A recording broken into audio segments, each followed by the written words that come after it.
Something About Aimee. Girls from the Street, Book 1. Written by S.E. Smith. Narrated by Allison River. Chapter 1. "Listen up!" Stanley Becker yelled, his deep baritone voice booming in the small space. "I need a volunteer to deliver a letter downtown." In the crowded workroom of Becker Courier Services in Upper East Manhattan, a chorus of groans greeted his announcement. Stanley's gaze swept over the 6 occupants of the room, and each person looked the other way when he focused on them, as if that would make them invisible. The room was organized chaos. Bicycles, some intact and ready to go, others in pieces with greasy parts scattered on old envelopes and newspapers, jockeyed for space with the dilapidated love seat, banged-up desks, and lockers. Couriers of all different shapes, sizes, and colors fought for the limited seating as they finished their last-minute paperwork before quitting time or choked down the fast food that they had grabbed after not eating all day. When no one responded, Stanley yelled, "Carl!" "Can't do it, boss," Carl shouted back. "Taxi driver on 57th bent my rim."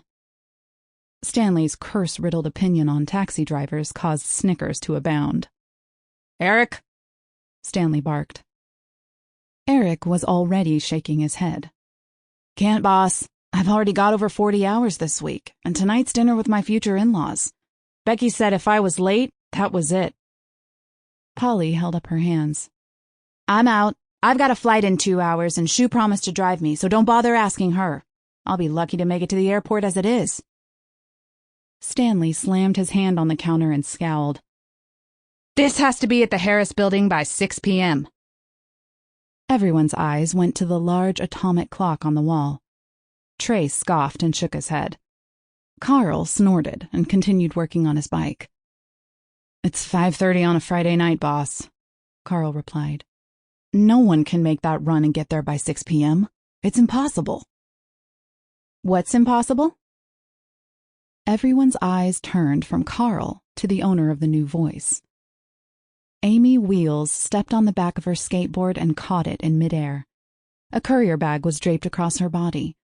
She reached into her pocket, retrieved a brand new bike tube, and tossed it to Carl. Aimee had witnessed his collision and picked up the replacement piece on the way back from her last delivery. As Aimee tucked her board under her arm, threaded her way through the cluttered room, and dropped the receipts for her deliveries on the long, scarred counter in front of Stanley, he replied, "A rush job came in.